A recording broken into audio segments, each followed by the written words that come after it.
My talk today is about digital social innovation. So unlike many people today who work in Asia on democracy, on furthering democracy, I'm an optimist. And this strange condition began when I was 15 years old, and that was 1996. And I discovered that the future of human knowledge is being created on the web, and my textbooks were all out of date. So I told my teachers I want to drop out of high school and start my education on the web. And surprisingly, all my teachers agreed with it. And then on the web, I discovered this wonderful community called the Internet Society that has a very strange idea of governance. It's called Rough Consensus, Radical Transparency, where anyone can join. It's an open multi-stakeholder system. And that's the first democratic governance system that I know. It will be another 6 years before I get my first voting right. So that is my tribe. And what I'm doing now is to take the lessons I learned when I was 15 years old to the governance system. And this corresponds very neatly to the Sustainable Development Goals, because in 1718, 1717, and 1706, we talk about the idea of people working on common goals that are pre-agreed, but not so much on the pathways on how to get to the goals. So of utmost importance is that people understand the available data, the evidence, what their actions influence the environmental and social spillovers and things like that in order to encourage trustworthy and effective partnership. And in fact, that is what a digital minister in Taiwan, my mandate is to do, is through open government and social innovation and youth engagement to make sure that people can have a meaningful input. And the values of Taiwan, the plural part is the important part, comes from the inauguration speech our president gave 2.5 years ago. She said, before, democracy was often understood as clash between two opposing values, but now Taiwan's democracy must become a conversation between diverse, a plurality of values. And that we took as our guiding idea, guiding philosophy. So in the previous century, governance systems were often thought of as people who organize among, for example, people interested in environment and people interested in development through different agencies, different councils, and among this organization kind of arbitrate through them and into some sort of compromise in the middle position.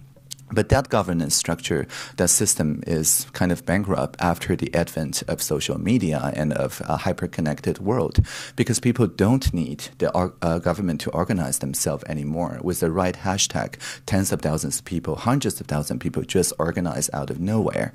And it is impossible for the government or indeed the legislation to set up new committees for each and every emerging issue. So we'll find ourselves kind of in a lot of tension if we still want to govern the old-fashioned way. And so digital governance or collaborative governance learns from the Internet Society and asks a different set of questions. Instead of how should we organize people and what is fair between those organized people, we now ask, so we have different positions. What are some of our common values that we can agree with? And if we can agree on some common values, can we deliver innovations that works for everyone? If the government keeps asking these two questions, various other interests that seem to be in opposition with each other will soon come into consensus. And I will use one particular example that I personally participated in, and that some legislators here have participated in as well.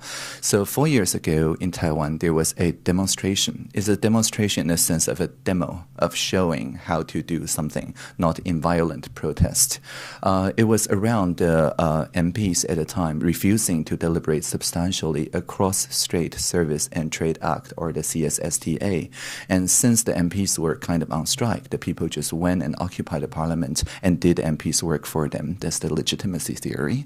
And basically, we experimented how to use civic technology to enable anyone working with over 20 NGOs, each tackling the CSSTA from a different angle, to just type in their company name or the trade they're doing and know exactly how they will be impacted by CSSTA and have real substantial dialogue around it. And it's called the Sunflower Movement. It is a quiet, silent, nonviolent revolution that nevertheless shaped how Taiwan people perceive politics as something that people can substantially contribute without waiting for the government to organize. And supporting the Sunflower Occupy was this movement called GovZero or G0V that started 2 years before the Occupy in 2012. And the GovZero movement, which I'm a part of, is this radical new idea called forking the government. Forking in computer science means taking something that's already there, that's going into one direction and going off to another direction while relinquishing, abandoning the copyright so that it could be merged back into the original branch. And so GovZero systematically look at each and every government services, like our legislation is ly.gov.tw, right? Like our executive yuan is ey.gov.tw. Every website ends in gov.tw. And the movement says, if there's something in the service, in the public service that you don't like, well, you can go off and make your own version by changing a O to a 0. So the GovZero's shadow government version of the legislation is ly.g0vtw, and so on.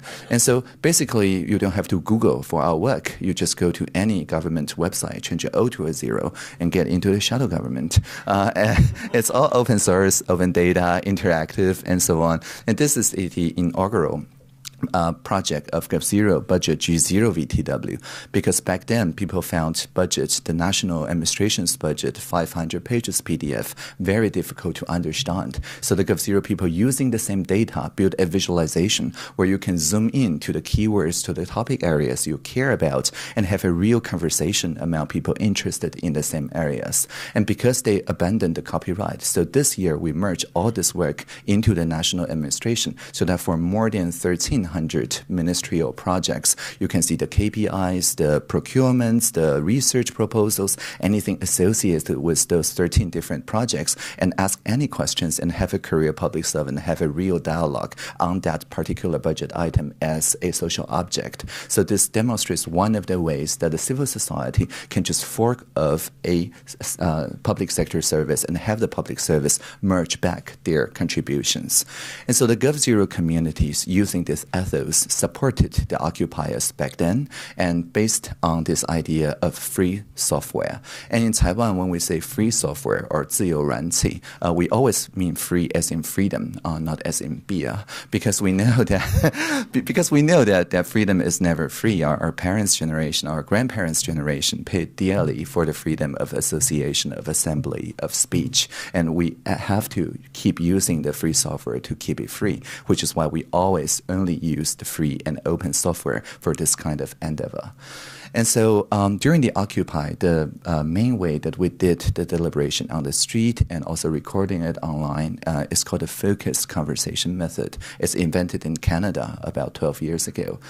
It separates a discussion into 4 stages: the facts or objective stage, where people gather around evidence that are not disputed by any party.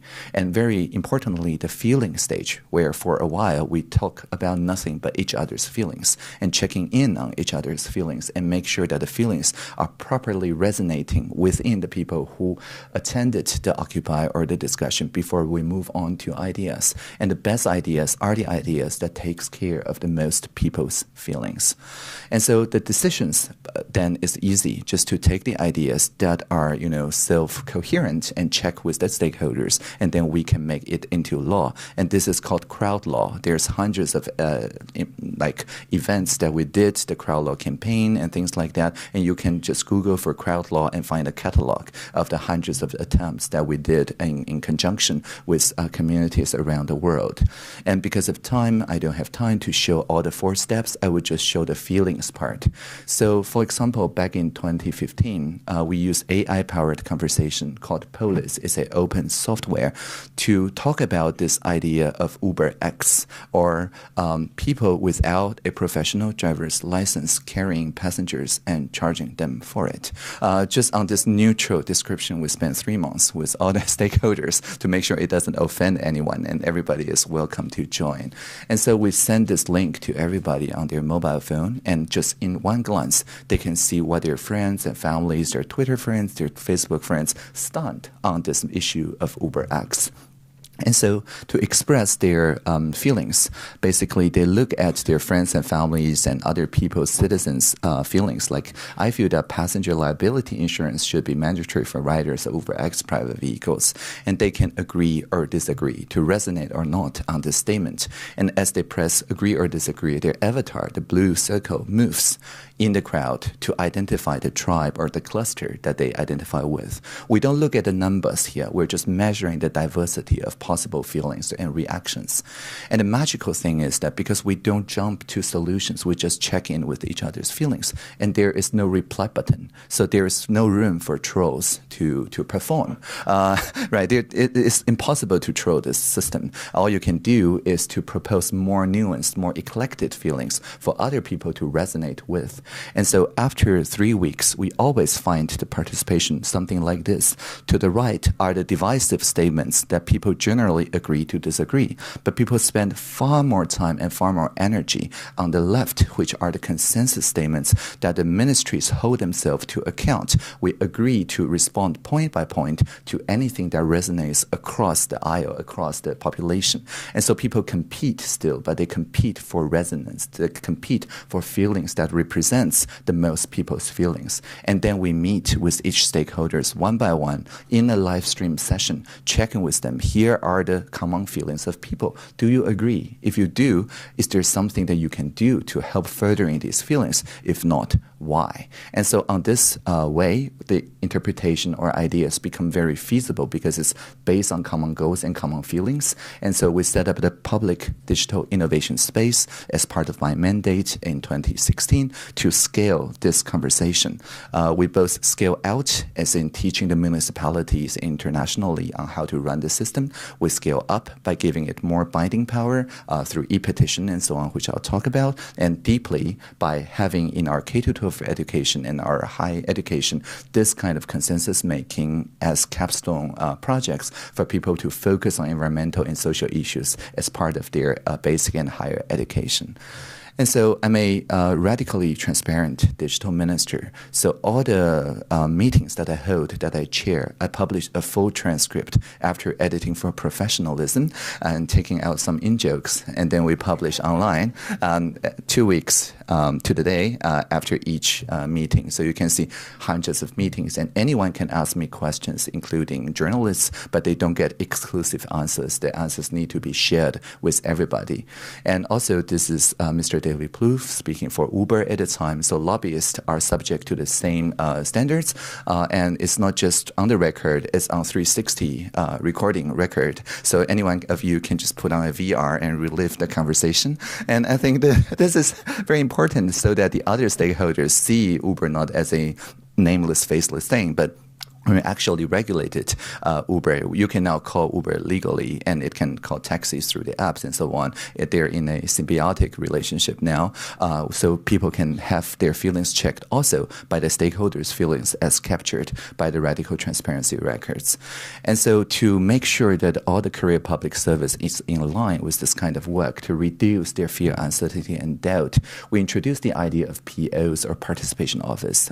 They're a team of people in each and every ministries by national regulation that their job is just to engage with people with emerging views online before they take to the street. And their job, very simply put, is to meet monthly and talk about the emerging issues that we should proactively engage the civil society with. And because it's a virtual team, it's literally like 60, 70 people now, but we share the same virtual workplace. And so people generally consider each ministry's a reliable partner in cases like this. So there's no silo effect just by the virtue of going through 40 or so cases.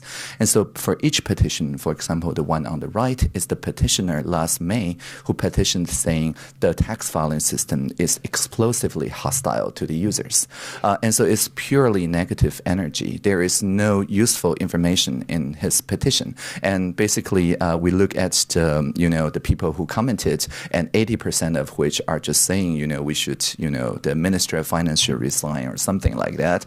It's not very helpful. But because of the participation officer network, we just send an invitation to everyone who complained publicly, saying, so 2 weeks from now, everybody who complained, just by the virtue of you posting a complaint, are cordially invited to the Ministry of Finance to co-create with the participation offices the next year's tax filing experience. And just like that, the wind has changed. And everybody afterwards, their posts, it's 80% of it are constructive criticisms. They are actually offering their professional help. And so we had very successful 4 co-creation workshops that together with people who complained on the right-hand side, they just get invited into the kitchen and become chefs or co-chefs and totally redesign our tax filing system this year, which has a 96% approval rating. And the other 4%, of course, still understand that their input will be taken into consideration in a fully radically transparent way for next year's tax filing experience.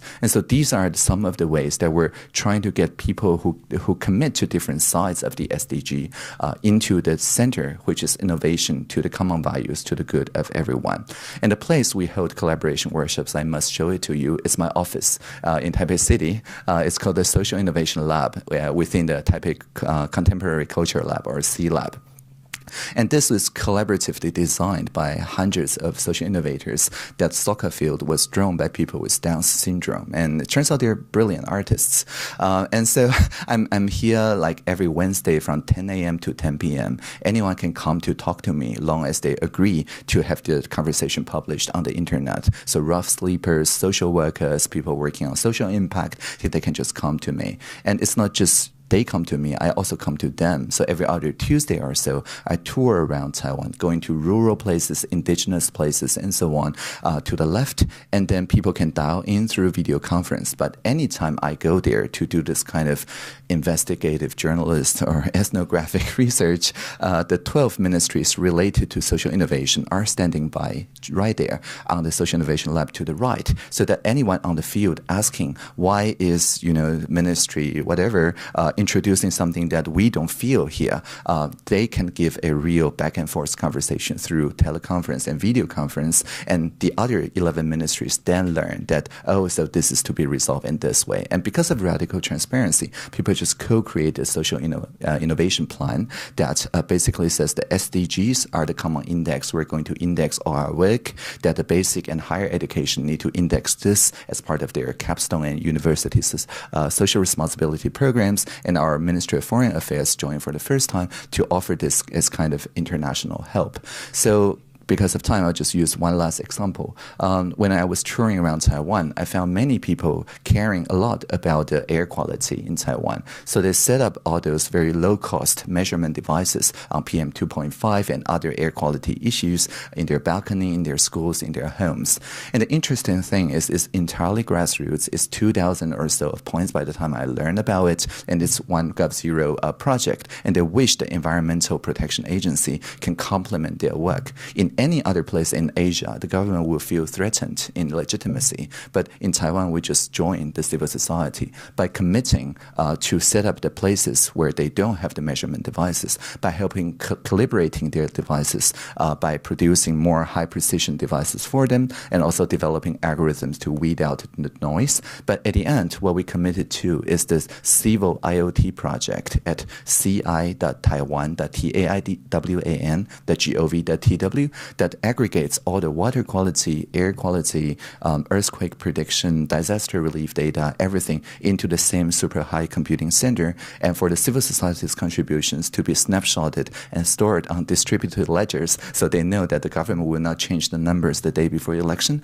And so people have general trust about distributed ledgers that we can hold ourselves into account no matter where the sensor and the data came from. And this is how we can then develop the evidence-based like climate change and other action plans with other people in other communities without bilateral or multilateral pacts. It's just people discovering these open source platforms and making use of it.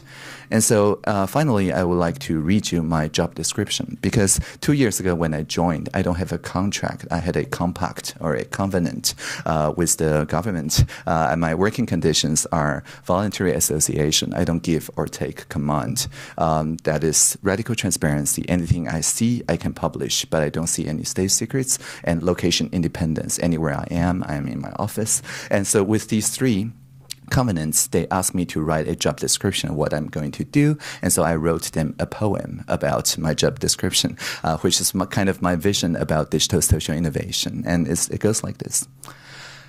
When we see Internet of Things, let's make it an Internet of Beings. When we see virtual reality, let's make it a shared reality. When we see machine learning, let's make it collaborative learning. When we see user experience, let's make it about human experience. And whenever we hear that the singularity is near, let us always remember the plurality is here. Thank you so much.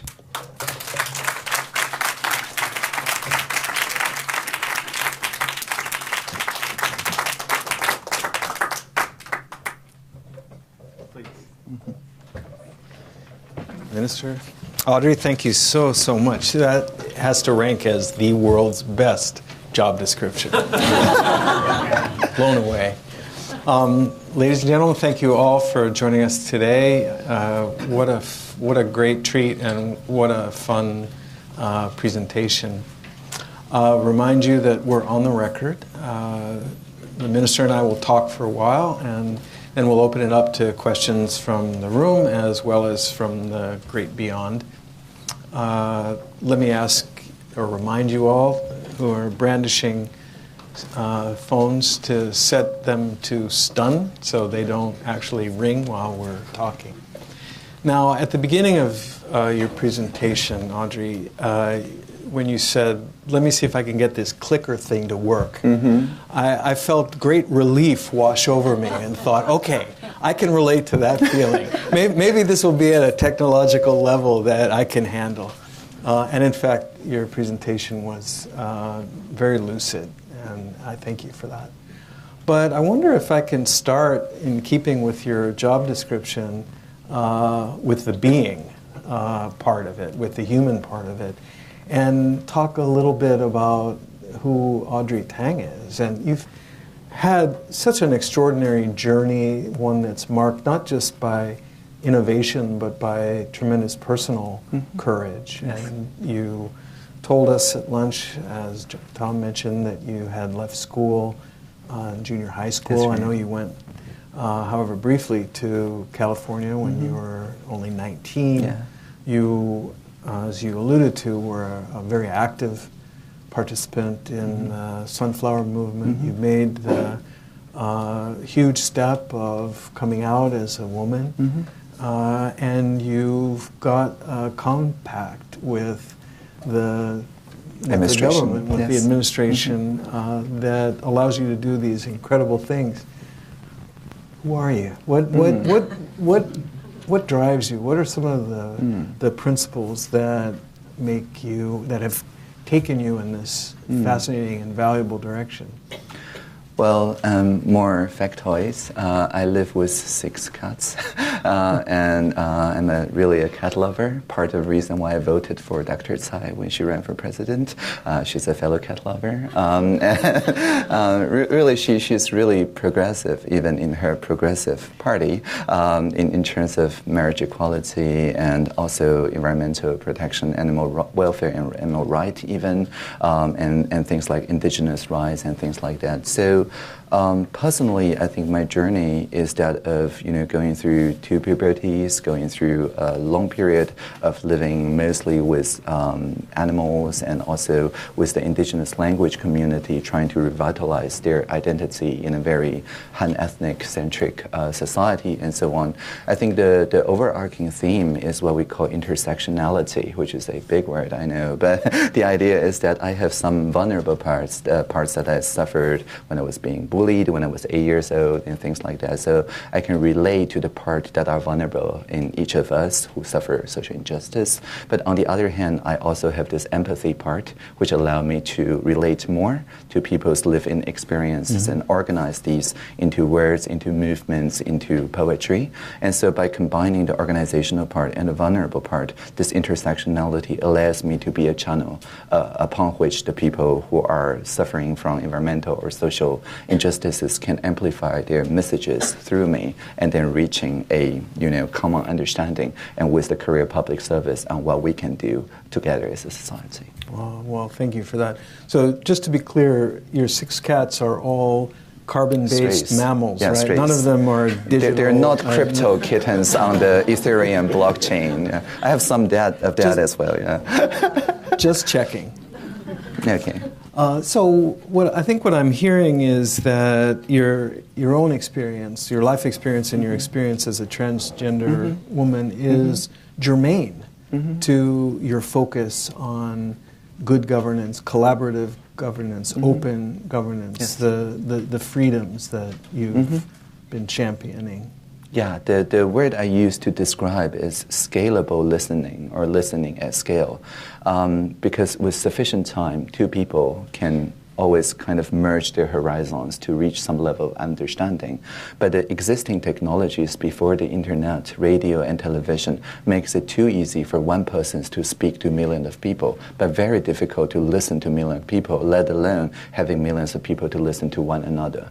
And the internet can change that, but only in a very humble, very calm, very ambient kind of way that makes us focus on each other's life experience more instead of it distracts us away with notifications or manufacturing addiction or things like that, which is where the digital governance thing is focused on, and how Taiwan is shaping our strategy around AI and data and distributed ledgers. So could you talk a little more about how you see technology influencing and impacting on social issues in Taiwan, in advancing equal rights? I know that there, for example, the law on same-sex marriage is still kind of percolating. Yeah, it's constitutionally recognized. It's just at the end of the year, we're going to have a few referendums about the exact wordings, like whether to use the word marriage or not. But the same right has been recognized by the Constitutional Court. So I'm interested in your view of how technology has, in fact, impacted. That's one example. Yes. Are there others? Yes. So in Taiwan, when Dr. Tsai talked about in her campaign broadband as a human right, many other governments say it, but Taiwan has a unique geography that let us actually deliver it, where we're well on the way there now. So anywhere in Taiwan or in any of the islands, pescadores and so on, if you don't have broadband internet connection, it's always the government's fault. So we think it's a great equalizer if everybody have access to the same high-speed AI computing devices that I just mentioned, for all the high school students be able to correlate their activities with the air and water quality of around their schools. It would be a great unequalizer if only some people have access to the connectivity and the computing power. And so basically it's all very driven by equality, about respecting the local cultural needs and social needs, and about making the education, at least in the K-12, but also more and more in higher education, to participate in what we call the open source based way of education. So they're using hardware that we call it Arduino or Raspberry Pi, that are hardware that anyone can make themselves without paying a patent or royalty fee. Same goes for software, same goes for cybersecurity, same goes for many other pieces that make technology work. And the end goal is just to disenchant or demystify technology itself, so that every child can feel that they own the technology, that personal computer remains personal and not something that they have to subscribe to. Audrey, what about the other end of the spectrum, the older people, the Luddites, and the people, whether it's the rural populations or the less educated in societies who tend to be left behind by technological innovation? How do you enfranchise them with your programs? So I think we should not ask them to come to technology. We should go to them with technology. And so in the e-petition platform, for example, there's two cases where it's strictly local. There's a south town in Taiwan, popular tourist destination called Hengchun, and they petitioned for a helicopter to be stationed there to serve as ambulance cars because they're just too far away, 90 minutes drive from a major hospital. And so because of it's a strictly local issue, all the 5 different ministries, their participation officers, we all went to Hengchun. And and have a real conversation with the people there.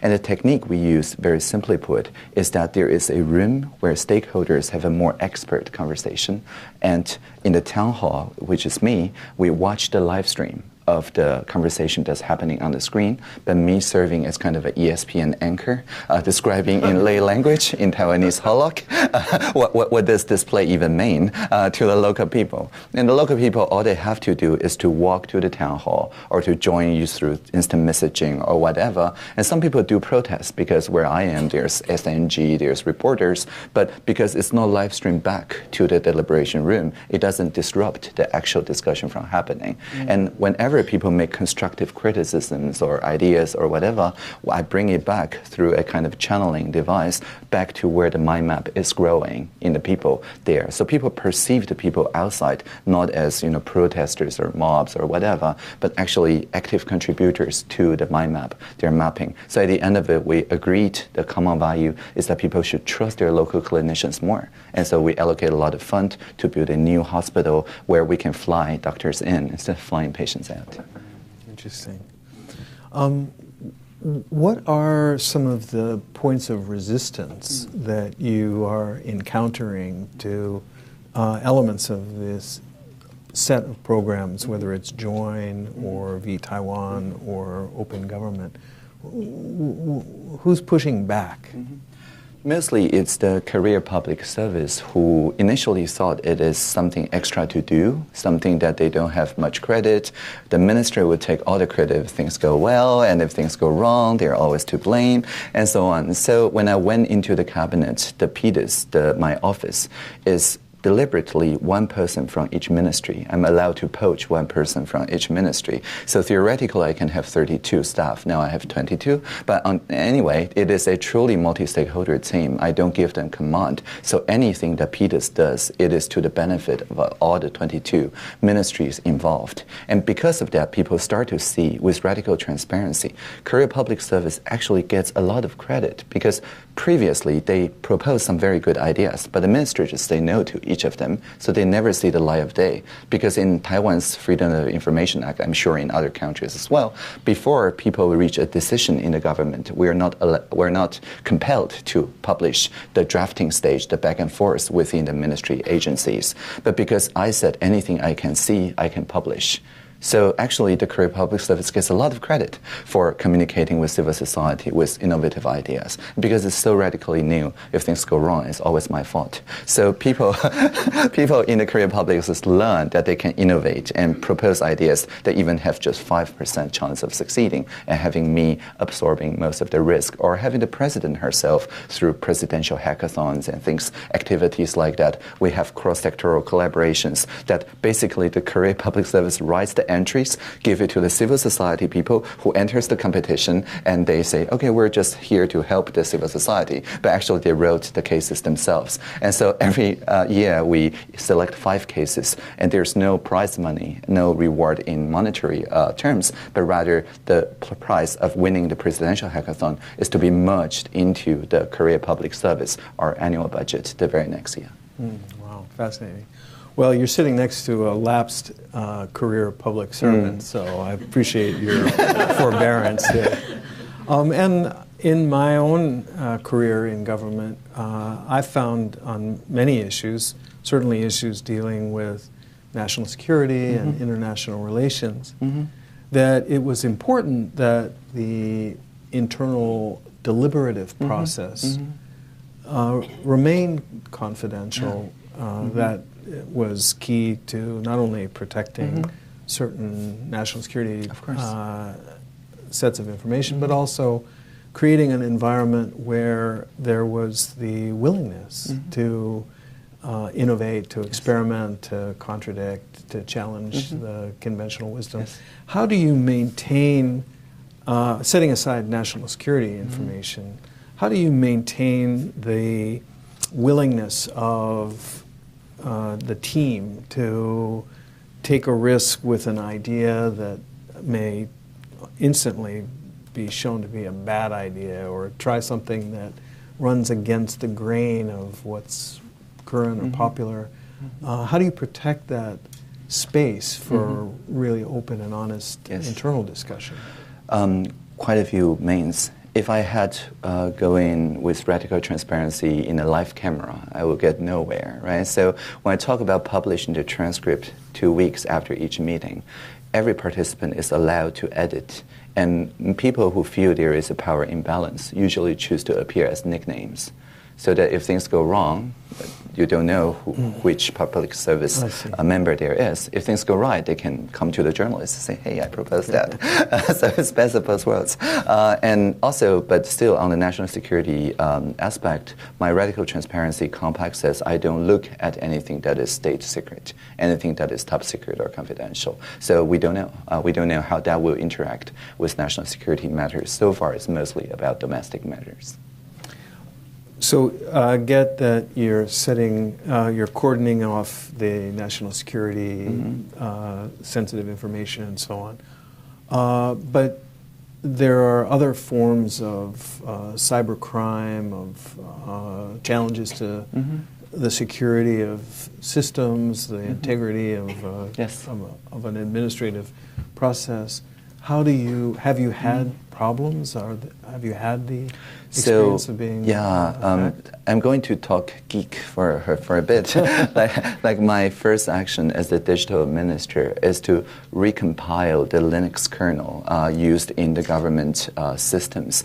Recompiling the kernel is a technical term. That means we use the secured peer-reviewed open source operating system to harden the security of our internal communication tools. Because if the public service, in the 14 days of editing, the journalist gets most of the copy, then it will destroy the trust that the Korea Public Service places on me. So I have to personally ensure the cybersecurity of the system that we use. And aside from introducing, the system is called Sandstorm, by the way, sandstorm.io. Aside from introducing that, we also commission top-notch white hat hackers, people who are expert in computer security, won the second place internationally in DEF CON, to attack the system. And this is not just some black box penetration testing.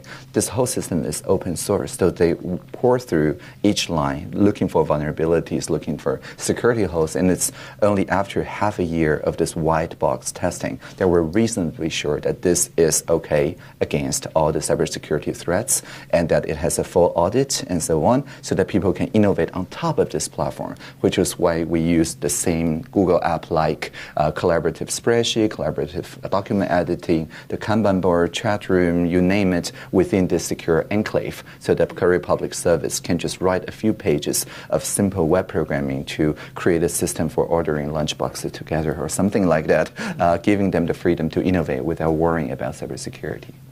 Thanks. Well, so you've talked about cybersecurity, you've talked about safeguarding the code and the system. What about safeguarding privacy? What are some of the other concerns? Transparency, yes, but on the other hand, how do you calculate the things that could be put at risk by this radical transparency? Yeah, as I said, people choose to record their utterances by voluntary association. So they only reveal the part of themselves or their speech that they're comfortable of revealing. So at an extreme example, I've had office hours where journalists interview me, but they change their mind about the question they ask. So in the transcript, you just see me answering questions, but all the questions are redacted.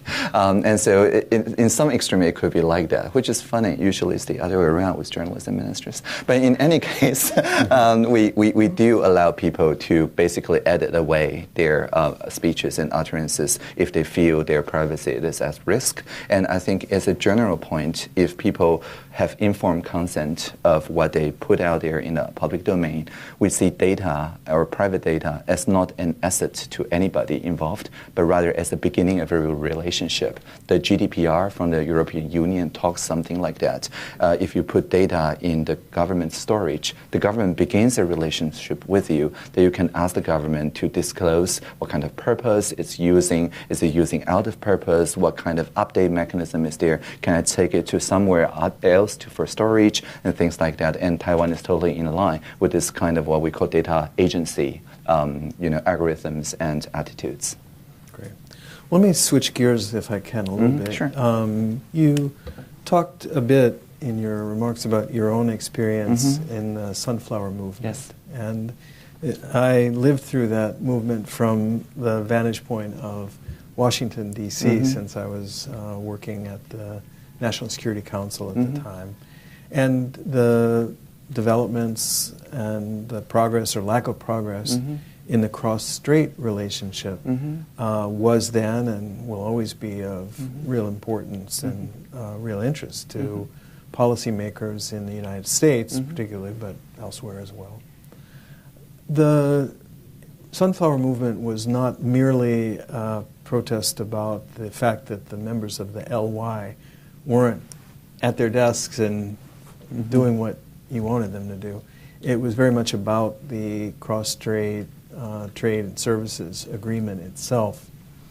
I wonder if you could talk a little bit about whether, in any way, there's, in your view, a sort of digital component to the cross-strait relationship. How, if at all, does your work, these platforms, relate to the dealings and the prospects of the relationship between Taiwan and the mainland? Right.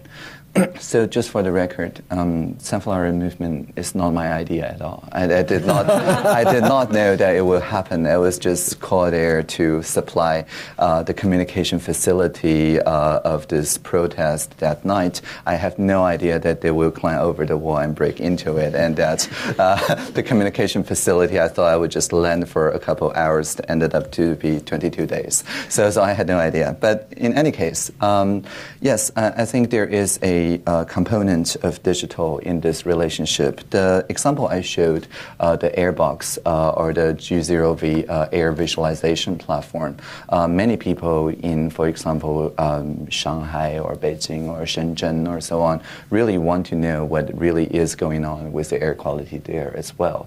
But just as why the Reporter Without Borders chose Taiwan as their headquarters in Asia, that's because they have a safe place in which to publish the results without worrying about retaliation from the government and so on. And so there is a lot of collaboration between the civil society focusing on water and air quality and the citizen scientists, well, across Asia, but of course in those cities in PRCs as well, where they see Taiwan as somewhere that can safeguard their data and publish and contribute to the climate science without worrying about retaliation or revealing their identity there. And I think in that, I personally worked on the Freenet platform back in 2000 and 2001, and it was the precursor of the Tor platform, which is widely used nowadays for people in more restricted internet environments to safely voice their opinions and send their messages out to the international journalist community. And so while I don't work personally on the same technologies now, I do maintain the same ethos and support the people who work on, well, it's really SDG 16 as well, a accountable kind of rule of law system where people can safely publish their evidences that's related to their environment. Do you follow what is occurring in mainland China in terms of the harnessing and the application of AI, of technology in connection with the Communist Party's own goals for social control and social stability? Yeah, they're on a very different track. Yeah. Can you envisage the kinds of innovative platforms and programs that you're developing and applying being adopted or integrated even at the local level in the PRC? Yeah, so people don't usually call themselves civic hackers in the PRC for obvious reasons. If they do, they only get to use that once. That's right, that's right. Yeah. But they operate under the umbrella, for example, of social enterprises and things of, still social, but, less, threatening, Monica. And we do offer through the Social Innovation Plan basic trainings, basic know-hows of how to use these digital technologies, curriculums that were building with the kind of Digital Nations Network and things like that. So all of these are available on the web, and the particular thing with our technology is that it's not reliant on a so-called cloud provider, either Microsoft or Google or Amazon. It can all be run on a very cheap, simple PC, and that powers for example, the Occupy. It was powered by intranet, running just a couple of laptops. And so I think this is important so that people can learn to self-organize, maybe not in a political setting, maybe just in a socio-economic setting, but still understand that in the digital governance approach, it is possible to listen to millions of people. Mm-hmm. We talked about cybersecurity. We talked a little bit about, or we understand that you're setting aside the state secrets, state secrets and the confidential information. But where have you had problems? What have been some of the issues? Does your own role as a transgender woman generate pushback and controversy? Are some of the policies that have been produced through open government, or some of the issues that have surfaced through the Taiwan and other platforms, have they created problems that perhaps you hadn't foreseen? Many.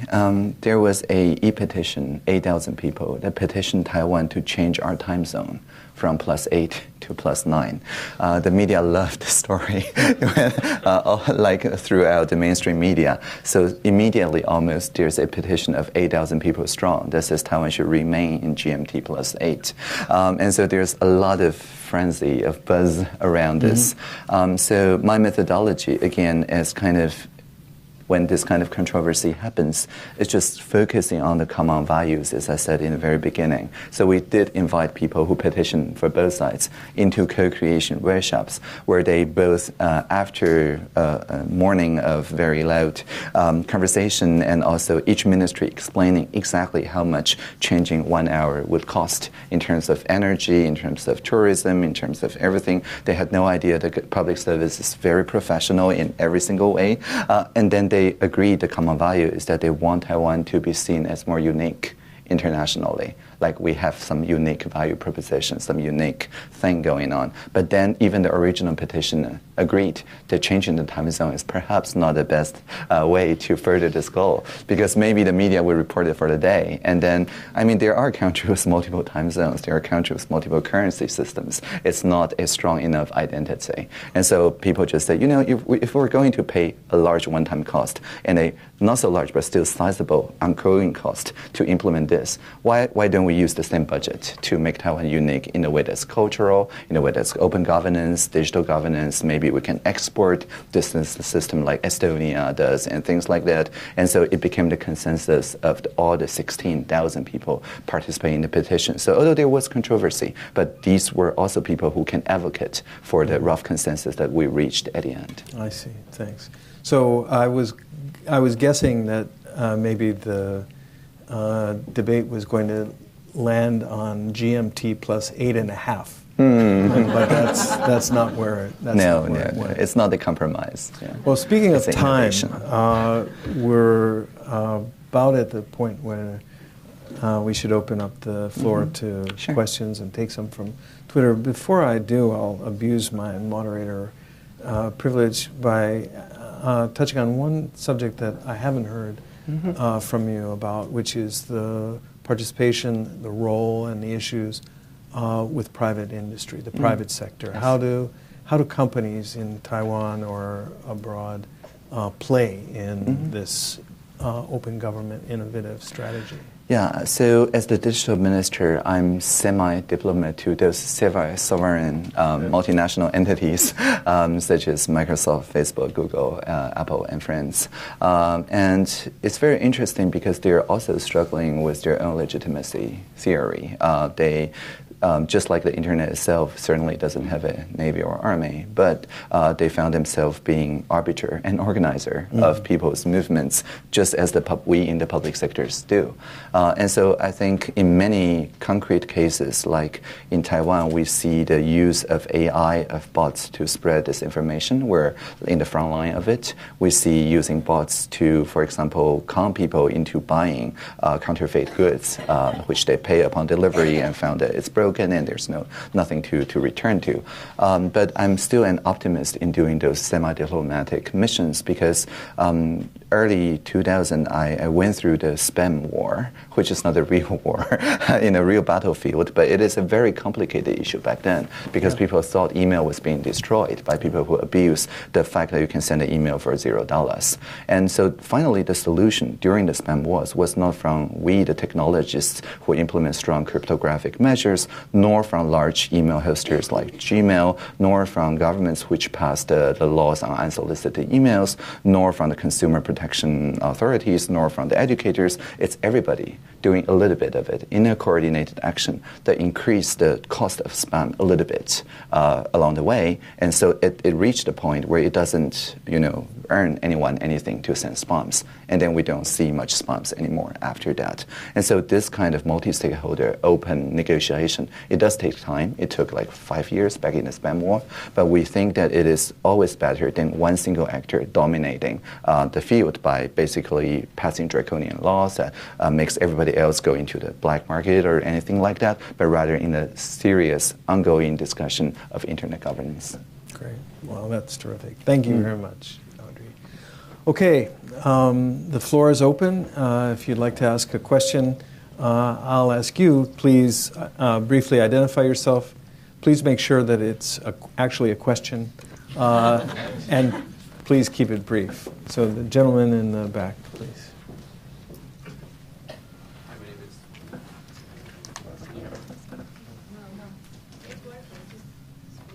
Hi, my name is Jonathan. I work for the Korea Society. Thank you so much. That was really interesting. Lots of tools to help overcome political apathy and learn helplessness with the whole process.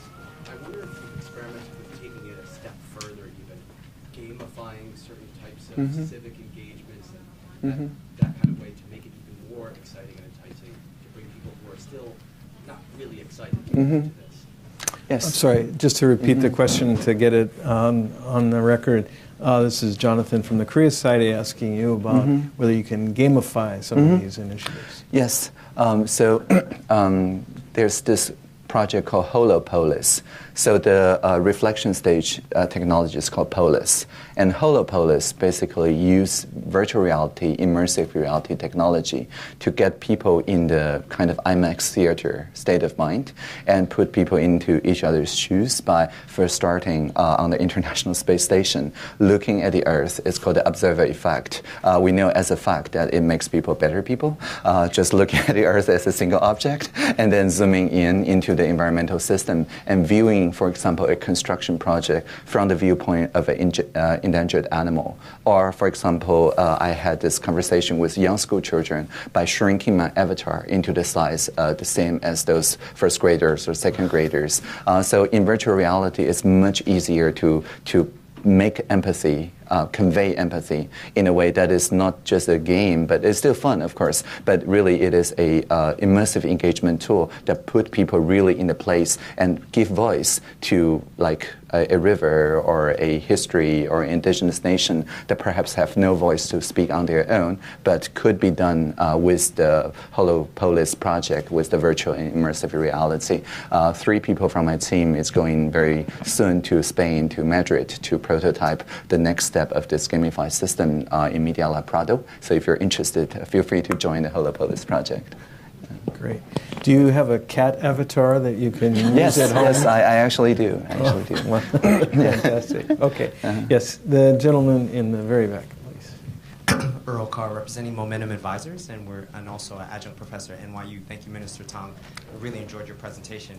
I had the privilege of taking a group of graduate students to Taiwan this summer for the first time, and they absolutely loved Taiwan. I had a question. Last year, 2017, there was a large-scale ATM theft case in Taiwan where a network of criminals used malware to essentially rob, I think it was like 41 ATM machines throughout Taiwan and stole something like 2.6 million. What are some of the, how are you dealing, what kinds of projects are you doing to prevent these types of things from happening again? Well, they're an international network, so the fact they're discovering Taiwan says something about our cybersecurity capabilities.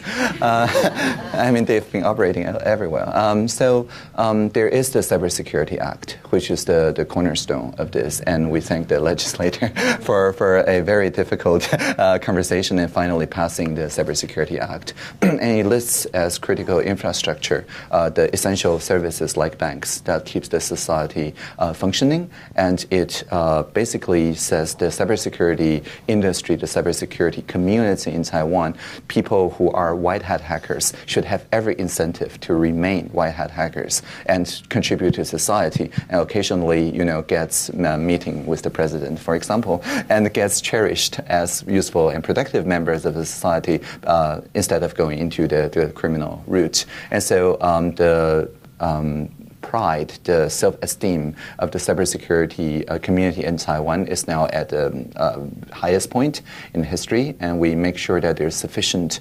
HR, like human power in each critical infrastructure, as well as the ministries that manage these critical infrastructures. We make sure they're paid well, they have very good, career advancement strategies, and they participate in the international CERT and other communities and provide their contributions. So just the team of hackers who audited my Sandstorm system filed like 3 CVEs, which is like medals of honor, for their work. And so making sure they're respected, and we have sufficient training in the college level for people who are interested in defending the reality of the cyber plus physical world now. And I think this is really the cornerstone, because upon which radical transparency can be built. Without this foundation, it's impossible. Ambassador Elliott, there's a microphone coming. Hi, I'm Susan Elliott, and I'm with the National Committee on American Foreign Policy. My question is this is a really interesting and innovative endeavor of the Taiwan government and yourself. Are there other governments who are interested in doing similar things, and have you had collaboration with other countries, and looking forward to seeing more kinds of digital ministers in countries like the U.S. and others? Yes. We have a lot of collaborations.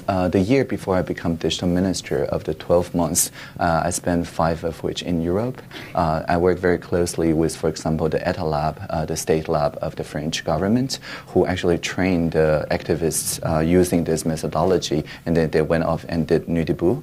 And so it is very interesting relationship, the state lab and the civil society people. And we also take inspiration from Iceland, from Estonia, from Madrid after the 15M, and so on. So there's this coalition of democratic cities. There's a EU program called Decent for decentralized, policy making, and now it's called Decode that brings data in, and so on. So we maintain a very strong connection with both the academic and also the practitioners in municipalities. It's mostly municipalities because it's the right amount of people and political willpower to make it happen. That's it. And this June, we also held a workshop in NYC with people from 18F, from USDS, from the New York City government to introduce this methodology. And we're bringing it to Ottawa, I think, this November. And we're making a curriculum together.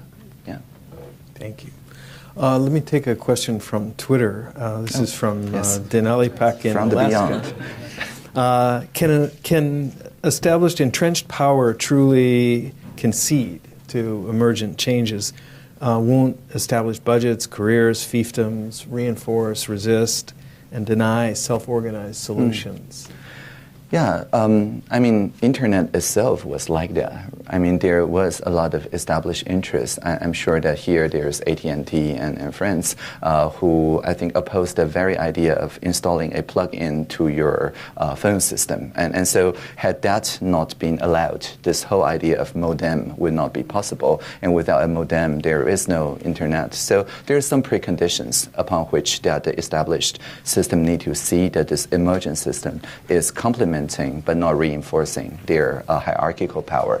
But on the other hand, my philosophy of voluntary association says before the career public service is ready for any of it, I certainly don't go to the Ministry of Defense and say, starting tomorrow, you're going to do things my way. And that's not my philosophy. So they only come to me when they see that the danger or the risk of not engaging is larger than the potential fear, uncertainty of doubt that they have internally of engagement. And that is the philosophy of participation officers. We're certainly not saying we're replacing the existing establishment overnight. We're mostly saying, like Buckminster Fuller is want to do and want to say, is that you don't fix or hack or patch an old system. You make new systems that in some cases make the old system obsolete. But it is a natural progression. It is not by fighting with the existing system. Mm-hmm. Okay. So career bureaucrats could be made obsolete, but you're not going to fight with them. That's exactly right. Over time. I got out just in time. Yeah. Okay, more questions. Yes, the lady right here. Hello, I'm Irina Yang. I'm from Taiwan, and now I'm visiting scholar in New York. So I have a question for you, because right now, the news that Google they plan to return to China market, and they already have a dragonfly. Yeah, the research. Yeah, because they're sensitive. Some keyword like student protest or human rights. Censor the keyword, and also to tracking the browsing results, applied which number to research that, the sensitive concept. So what do you think, as the freedom can be training for the business or benefit for the big company like Google? Well, many Googlers who are my friends are very concerned about it. They've brought it up in their internal governance mechanisms. Being their company business, of course, I cannot comment or review what it actually is going through. But I will use an example like when I started working with Apple. It is a liaison with the open source community. And back at time, for anything related to basic language research or even AI research or whatever, Apple doesn't publish anything. And they don't actually get a lot of credibility or trust from the academic community of the things that they're producing or how they're producing in a very basic sense of the language, the programming language they use. And after quite a few years, we, the people who work as liaisons and the people who work within Apple, eventually convinced the top management that it is actually to their benefit if they work more in the open and more to share their research results with the research community of programming languages and artificial intelligence, which is kind of the direction Apple is taking now. So I think it all boils down to the individuals.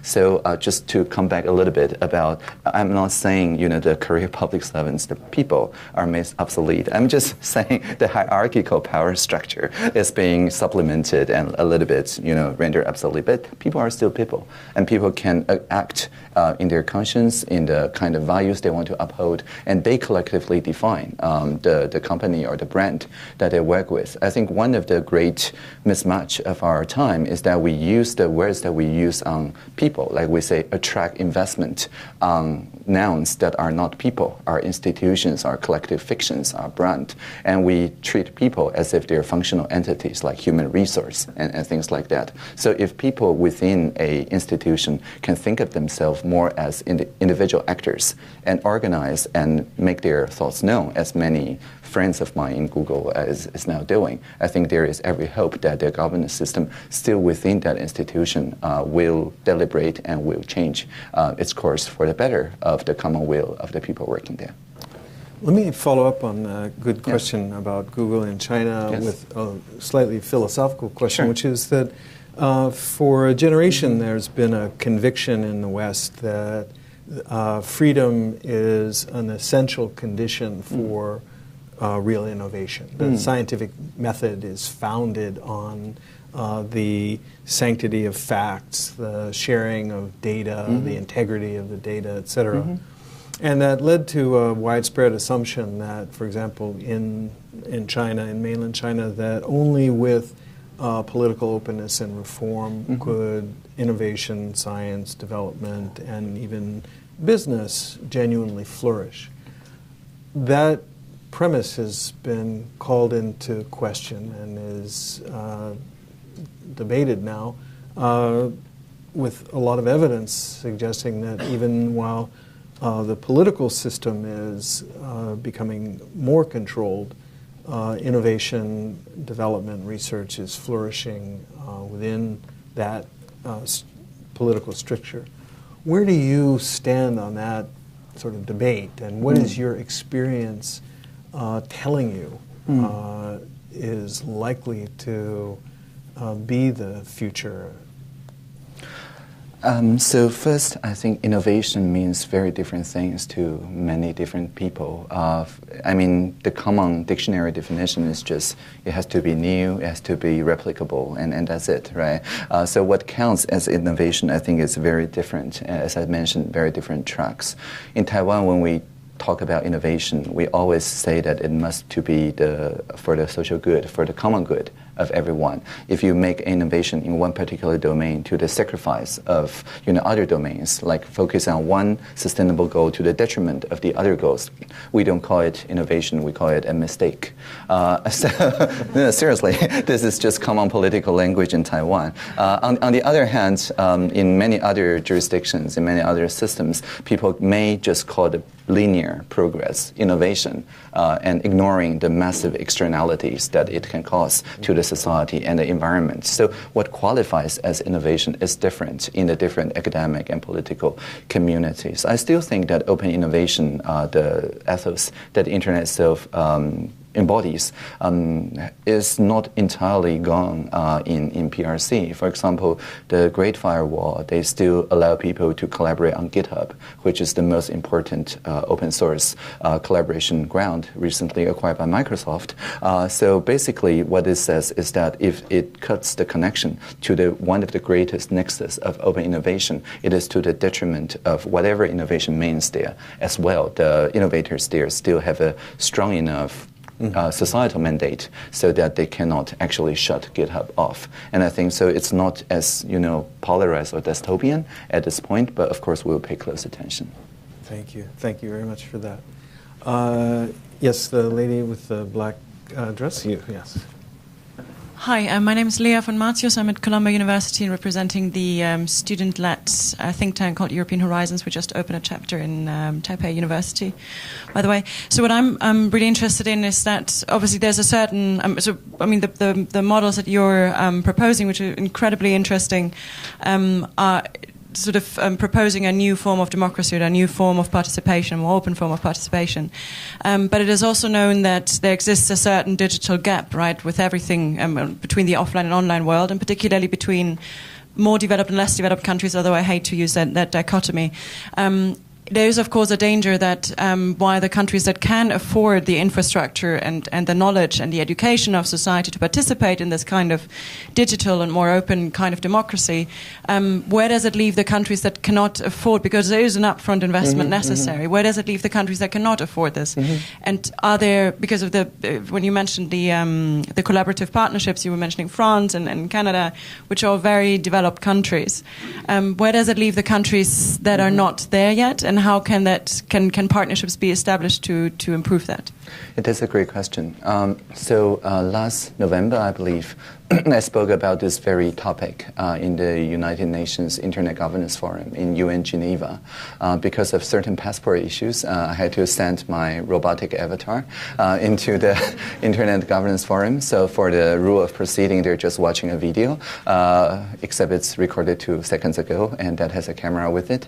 In any case, through telepresence, I think the panel I attended was on landlocked and least developed and also small island countries, which doesn't have a strong internet exchange point, where it costs a lot to exchange information to Facebook or to Google or to any of the data centers. And certainly those companies are not going to set up data centers anytime soon on those small islands or landlocked countries. So I think it is pretty unique that internet is designed with these scenarios in mind originally, because it's like post-nuclear, resilience network. And so many many of the tools of the early internet, like the email, functions perfectly, even if you're cut off from the wider internet, you only have a very thin connection.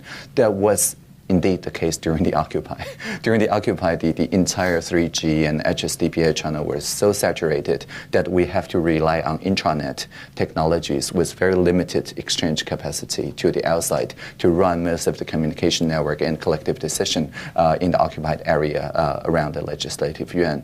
And so, which is why we think that the technologies we're proposing, all based on the idea of decentralized web, all based on the ideas that it can run on very low cost Raspberry Pi level hardware, open hardware, it could also be of help to landlocked or small island countries that basically want to set up virtual town halls or about collaborative governance system by linking the campuses together without paying for a very expensive outbound link to the greater or larger internet, by basically leveraging the latest development on distributed ledger, decentralized web, and things like that. So technologically, we already have a prototype of a solution, and we're, of course, very much willing to work with our partners in many other countries, and perhaps UNDP, why not, to try to pilot this kind of governance systems. Great. Yeah. Thank you very much. The lady right in front of the former questioner had a question. The other lady in black. Yes. I also have a finance question.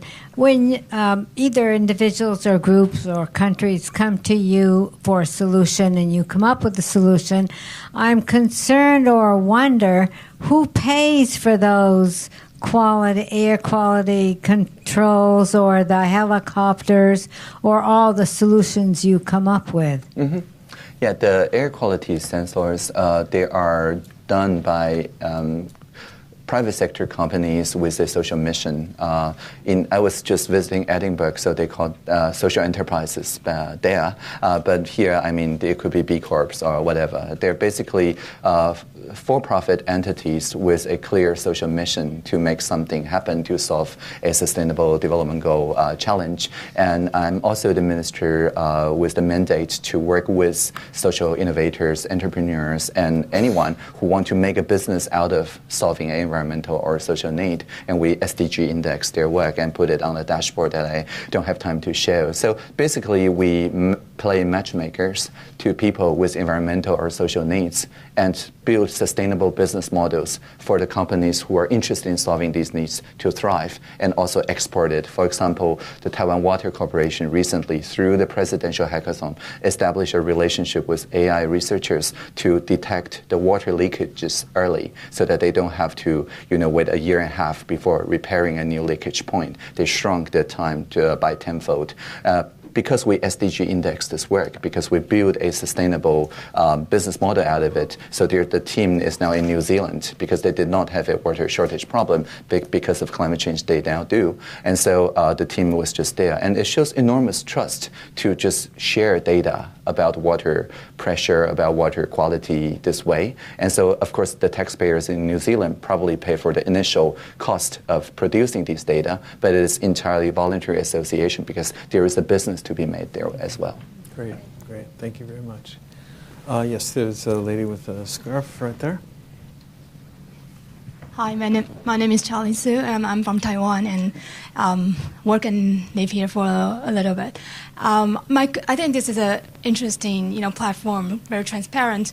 I think my question is, what's the percentage of the citizens have involved in this platform, do you think? Mm-hmm. And second of all, I think Mr. Russell, he asked us a question about for the senior people or, older people or lower educated people there, you answer that question, you can approach to them. Yeah. I guess the question I have is, if it's not a specific issue, it's just general issue. How can they express their opinion through your platform? Yes. So the first question, the National E-Participation Platform, or the Join platform, has 5 million users in a country with 23 million people. So it's a sizable population. The age and activity map looks like this. If you're in a college or if you're in a senior high school, there's a lot of participation. And if you're retired, there's a lot of participation because people with more time on their hands. And so we're not seeing much exclusion, domestically and across different counties. But it is true that it's mostly national issues. And if it's local issue, it has to solicit national interest. That is why the two local issues we dealt with are both in popular tourist destinations or marine national parks, because it's everybody wants to visit there, and so it is to the welfare of everyone. So we're now working through the second issue you mentioned through what we call the regional revitalization plan. I don't actually know how to translate 地方创生, so I'll just translate with whatever. So the regional revitalization plan is basically saying in each town, in each county of around 50K to 100K of people, they build their own self-governance system by making use of this e-participation platform we provide it for free, but mostly for archival and indexing and education purposes. They still run with analog tools to collect what people feel, and we don't call it deliberative democracy, which is called, 참시ong with people, right?